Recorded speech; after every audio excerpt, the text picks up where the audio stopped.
I am Dungeon Master, your guide in the realm of Dungeons and Dragons. Hey guys, welcome back to the campaign. Thunder shakes the plantation. It starts as like a low rumble in the distance and then builds into this terrible, long-lasting explosion that rocks the house and shakes items from the shelves. Through the window we can see lightning dancing kind of wildly across the sky.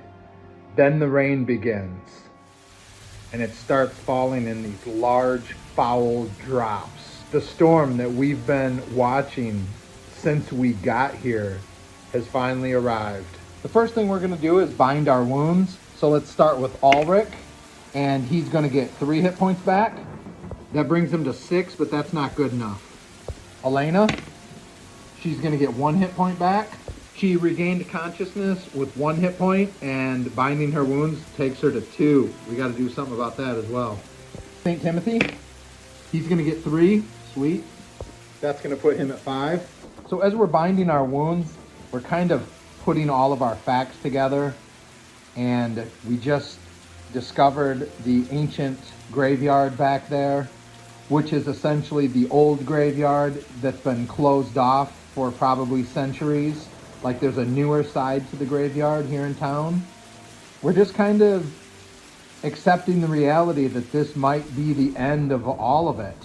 I mean, we have to go in here and face whatever is in here. We need to heal all the way up. Ulrich has 4 traveler's meals left, so we're gonna wolf some of these down real quick. He's gonna get 4 back, so he'll be at 10, which is just 1 below 11. I don't think wasting any more resources just to put him to 11 would make any difference. So he's at 10. Elena might need some extra work, but she's gonna eat a traveler's meal. She's gonna get 5. That's gonna put her, okay, that will put her all the way at 7. St. Timothy is gonna eat his for 4, and he is gonna be all the way full as well. I'm gonna mark on the monster egg chart that we're in the next adventure there, just so I don't forget at the end. Hopefully we survive this. We all get 735 experience. That puts Ulrich to 1908. He needs to get to 2100 to gain a level, so we're almost there. That puts Elena at 1520.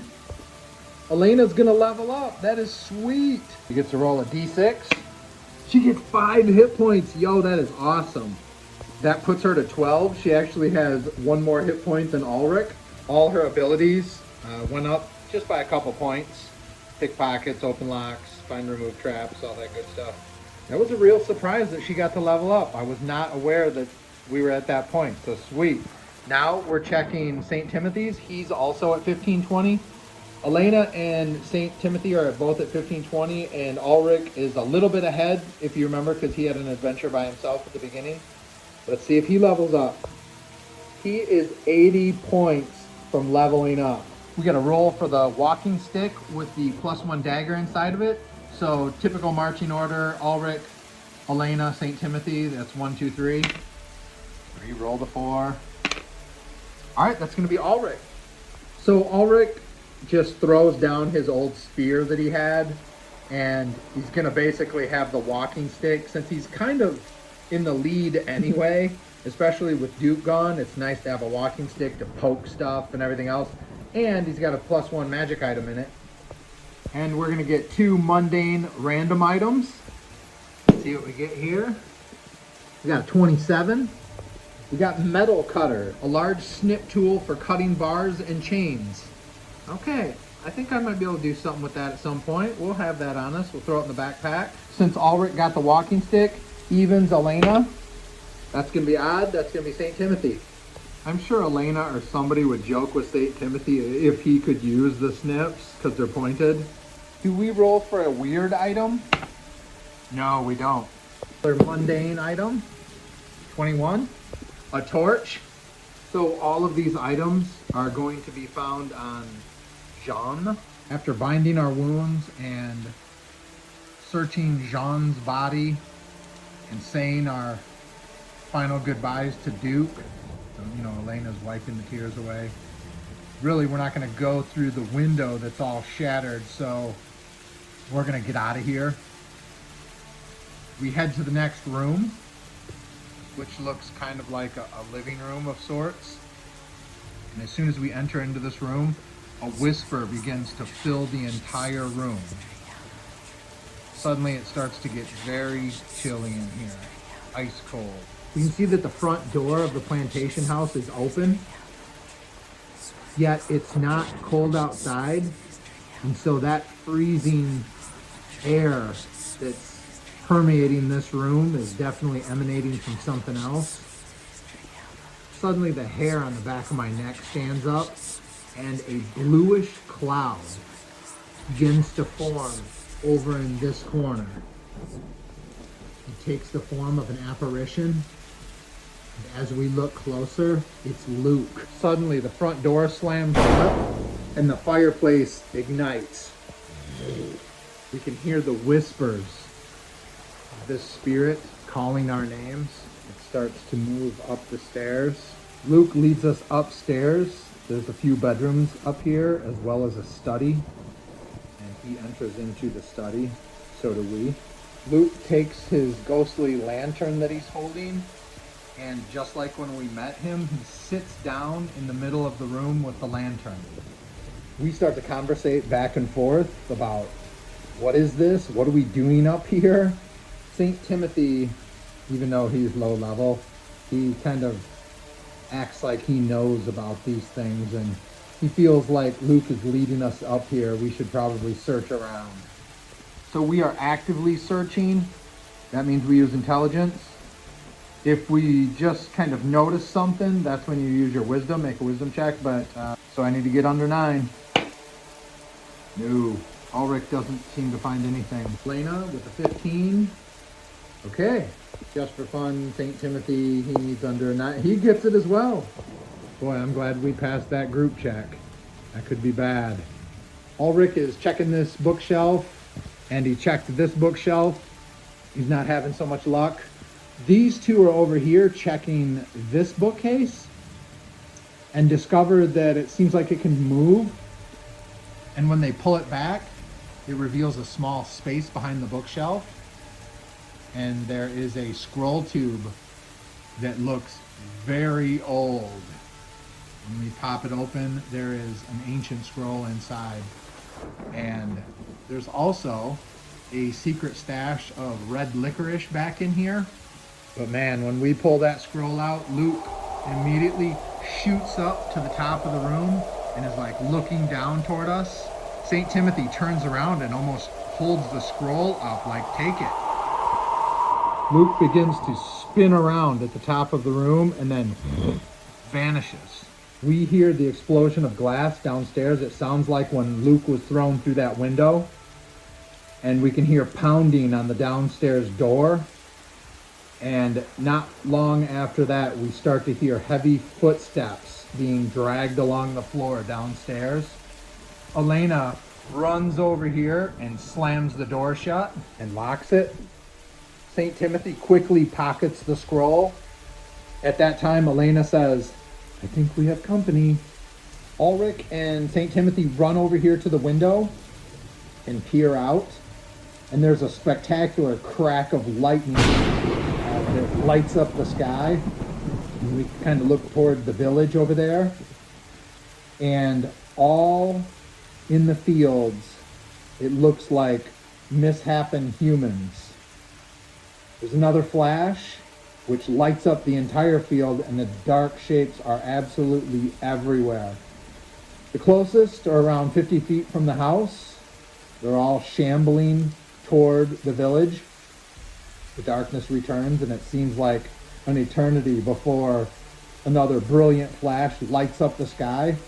And then we focus in, and we can see that there are zombies, a literal army of them. And they are marching on Marais de Tarascon. And from the sound of it, there's some in the house downstairs. We have no idea how many. They turn around and lock eyes with Elena and just say, zombies. Hundreds of them. Everyone works together and quickly moves a bookcase in front of the door. We open the window, and if you remember from the picture at the beginning, this plantation has a second-story patio, and we hop out onto that and sneak all the way around the house to where we can see the secret passage to the old graveyard. It's a pretty clear shot from here. After we make our way through the enormous bushes and hidden pathways to get to the ancient cemetery, just before we get there, we see Luke's ghost floating just outside of the cemetery entrance. By the way, this entrance hasn't been used for centuries.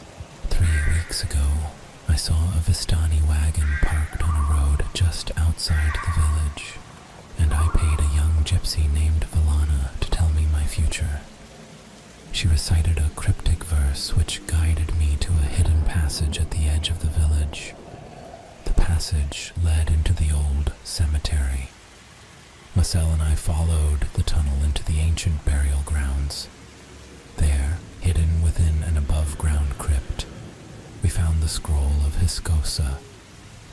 I began reading the ancient verses aloud when zombies emerged from the shadows between the overgrown burial chambers. As I watched in horror, the foul undead struck down and mutilated Marcel. I was shattered. I became a lost one. He then basically turns to a mist again and shoots through the ancient entryway, and we start to follow. 10-foot wall surrounding this forgotten place looks absolutely ancient. There's crumbling headstones that lean crookedly from the earth, their names worn away by centuries of moss and rain and neglect. Thorn-covered paths that twist over forgotten graves. The entire cemetery rests beneath a canopy of twisted oak trees, so even during the day, not much light would get into this place. There's shadowy figures that shamble about in small groups, and this is just a place that we do not want to be in for too long. Our first obstacle in this skill challenge is this statue right here. We have to get over it safely. It requires us to use either dexterity or intelligence only, and you can't use the same one twice in a row. So with a success, you get +1 to your next roll, and with a great success, which is 5 or over, you get +2 to your next roll. Let's see if I forget that. I put a D6 on each card here, so maybe that'll help. Ulrich's going first to try to get over the statue. He needs under an 11 for his dexterity. Yes! Ulrich makes it to the other side, and since he did so well, he gets to add a bonus onto Elena's roll. Elena's going to use her intelligence. She's got a 15, so that's going to give her +2. She needs under a 17. 19! She fails!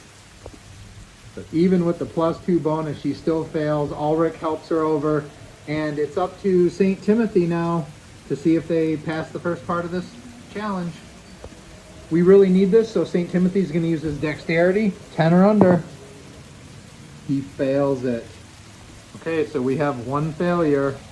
So we make our way over the statue. We continue up and around the bend, and as we approach this set of graves over here, we start to hear whispering voices emanating from the ground and from the stones themselves. Ulrich's going to use his intelligence this time. He needs 9 or under. He gets it! Elena's going to try to use her stealth and dexterity to maybe weave out and around to avoid them. Needs a 16 or under. She's under. She failed again. Oh, I'm using the stupid red dice. Unfortunately, St. Timothy doesn't have to roll.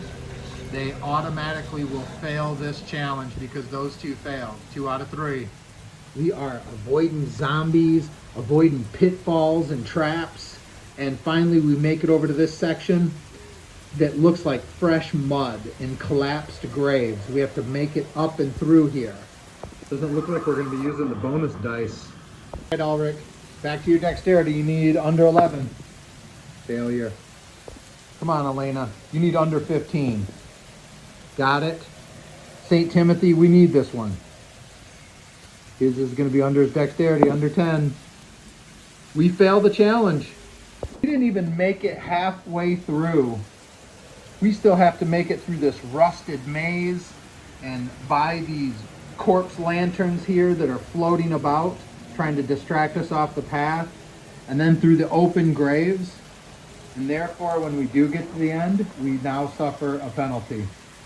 After all of that, we all have to take D6 damage before going in here. Ulrich, of course, that puts him down to 5. Elena takes 2, puts her at 10, not bad, but now we're gonna have to use some resources for Ulrich here. Timothy takes 4, he's down to 5. St. Timothy says, going to have to heal you, Ulrich. Cannot go in there with you being hurt. I'm hurt as well. Ulrich says, I'll eat my last meal. An absolute waste of resources. He's got to eat his last traveling meal. He's gonna get 2 back. Jeez. Unfortunately, I don't believe that's going to be enough, Ulrich. Come over here. Timothy puts his hand on Ulrich's shoulder and starts saying a prayer. Cure light wounds. Ulrich says, but you need that. And St. Timothy responds with, well, I still have this potion of healing. Come on, Ulrich.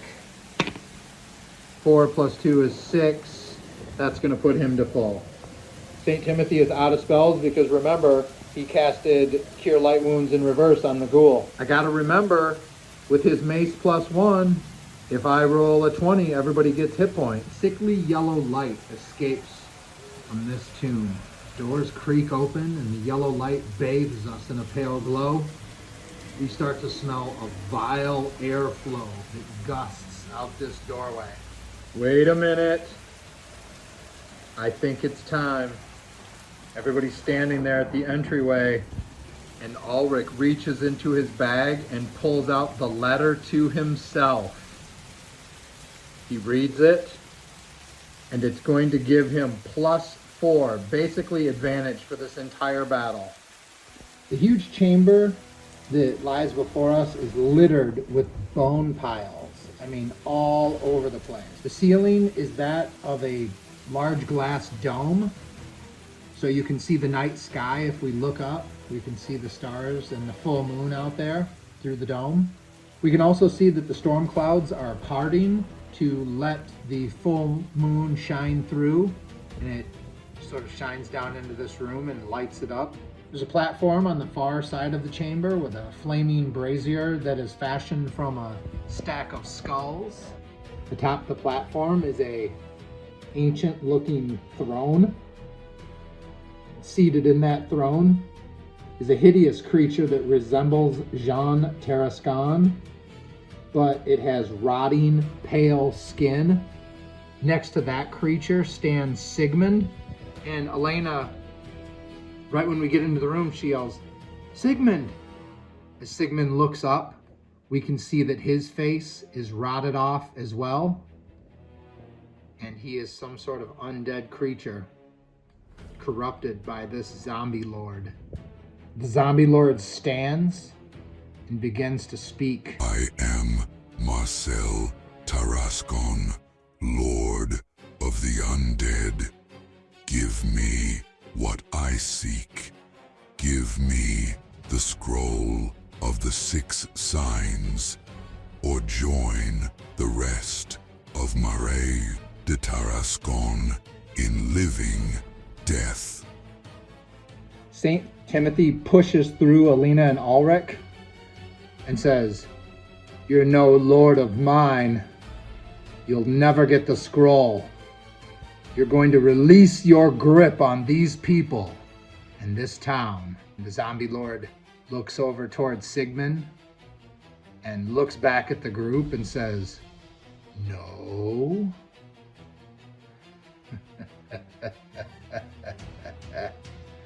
And his body starts to twist and contort and swell.